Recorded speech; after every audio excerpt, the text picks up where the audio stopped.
আমার একখানি নীতি আছে কাদম্বিনী, নিজের লাইগাও আর অন্যের লাইগাও। তোমারেও সেই কথা কই, যাওনি কোনো কাম করবা না, সেই কামে নিজের অগোলটা উজাড় কইরা দিবা, নিজের গোল দিবা যে এই কামটা আমারে করতেই হইব। ওই লক্ষ্য স্থির, মানুষের চিকিৎসা হোক আর শিশু ওয়ার্ডের ফান্ড কালেকশনই হোক, কিংবা ডিসপেন্সারিতে বইয়া ওই প্রেসক্রিপশন মিলাইয়া ওষুধ দাও। কেউ যেন কোনোদিনও তোমারে কইতে না পারে যে ডক্টর কাদম্বিনী গাঙ্গুলি আপনি এই কাম পারেন না, আপনি ওই কাম পারেন না। অগলে যেন কয় ডক্টর কাদম্বিনী গাঙ্গুলিরে কোনো দায়িত্ব দিলে সেই দায়িত্ব নিজের পুরাটা দিয়া পালন করে। অগলে দেয়া দাও তো কাদম্বিনী, তোমার অর্গানাইজেশনাল ক্ষমতা কতটা। আর আমার মন কইতাছে যে এই শিশু ওয়ার্ডের দায়িত্ব এরা তোমারই দিব। তোমার ক্ষমতার কদর কর।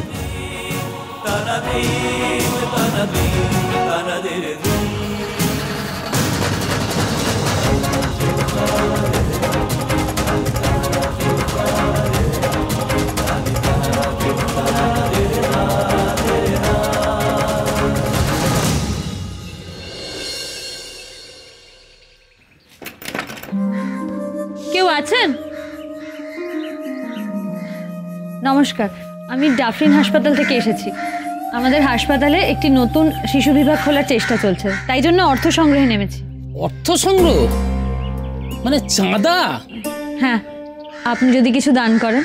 বাহ, ভালোই তো কল ফেলেছে দেখছি। হ্যাঁ, মেয়ে ছেলেদের দিয়ে সব কৌটো হাতে ধরিয়ে দিয়েছে, আবার একজন নয় দুজন, যারা মানুষের মনের মধ্যে একটু দয়া হয়, তাই না? আপনি এভাবে বলছেন কেন? আপনার ঘরেও নিশ্চয়ই ছোট বাচ্চা আছে। ঈশ্বর করুন তারা যেন সবসময় সুস্থ থাকে, কিন্তু যদি কখনো বিপদ আসে, আমাদের শহরে সেরকম কোনো হাসপাতাল তো নেই, আর যা আছে তাতেও সিট তো হাতে গোনা, তাই না? থামুন, কেমন মেয়ে ছেলে আপনি? হ্যাঁ, বাড়িতে চাঁদা তুলতে এসে বাচ্চাদের নামে যা খুশি তাই বলে যাচ্ছেন। এ বাবা, আপনি আমায় ভুল বুঝছেন, আমি সেভাবে কিন্তু। হয়েছে, আপনি ওভাবে বলছেন কেন? দিদি তো আপনাকে বোঝানোর জন্য। আমাকে আর বোঝাতে হবে না, আমি সব বুঝে গেছি। এবার মানে বিদায় হন তো এখান থেকে। কিছুই দেবেন না? প্রশ্নই নেই, যান এখান থেকে, যান।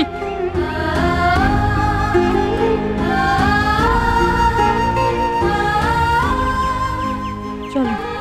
হবে দিদি, দেখো 10 জনের দৌড়ে করা নাড়লে একজন তো দেবেই।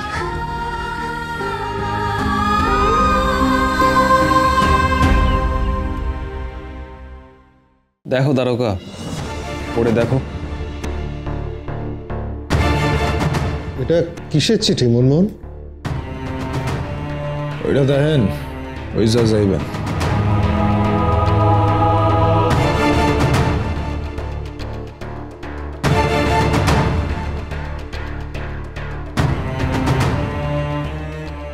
এখন কি উপায় মনমোহন? আইনের প্যাচ আইন দিয়ে মারতে হবে সুরেন্দ্রনাথ, আর তো কোনো উপায় নেই। তবে দারোগা।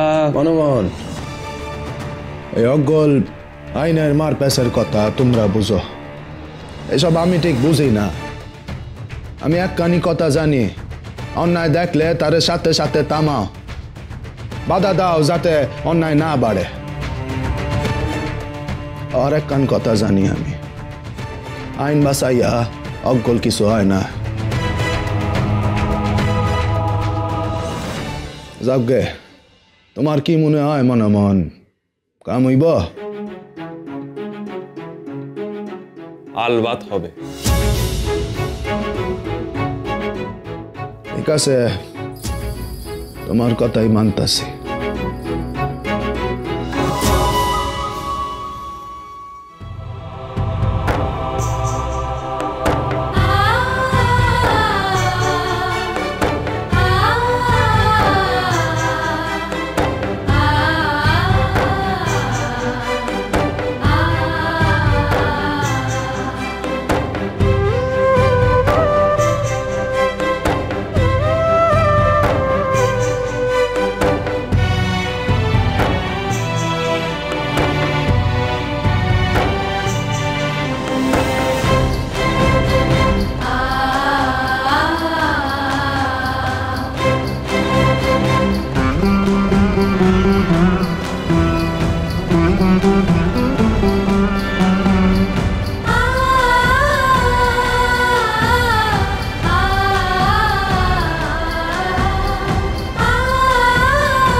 হাসি, এবার মুখে বলো অ।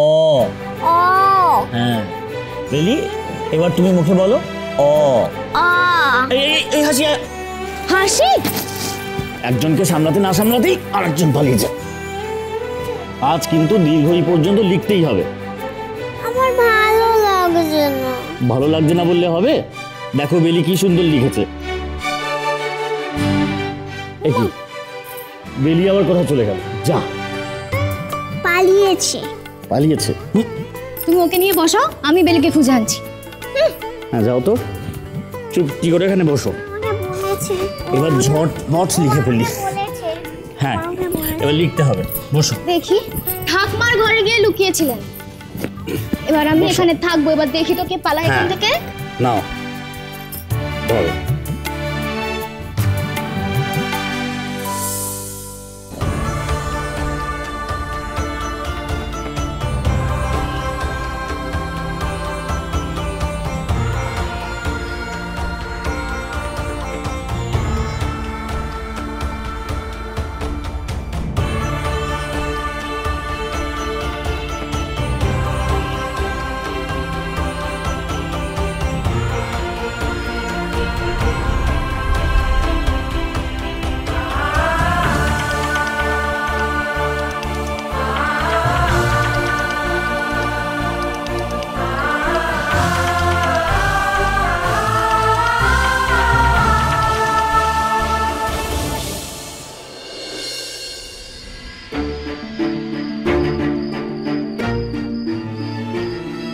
চশমাটা একটু।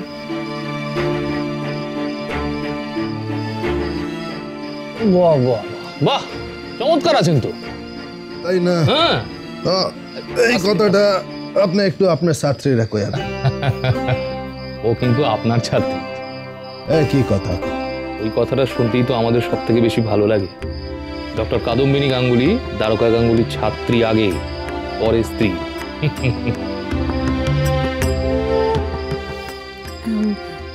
ডক্টর বোস, ওষুধ কিছু?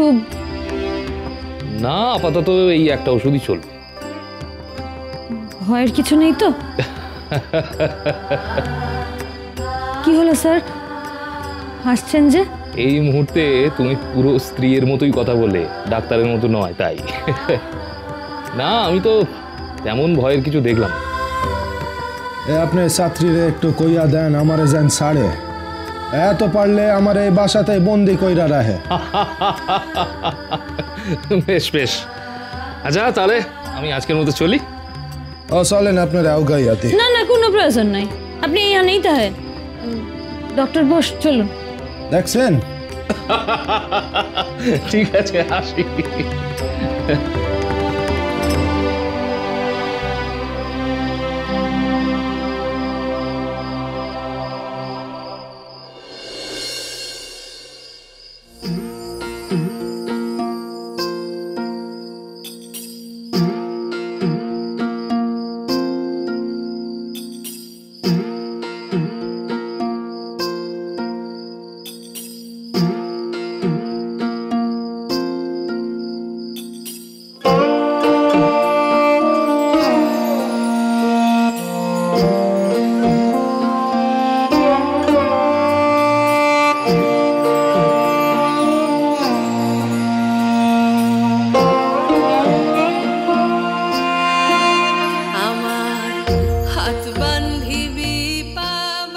কাদম্বিনী, আমি আন্তরিকভাবে চাই শিশু ওয়ার্ডের দায়িত্ব তোমার হাতেই যাক।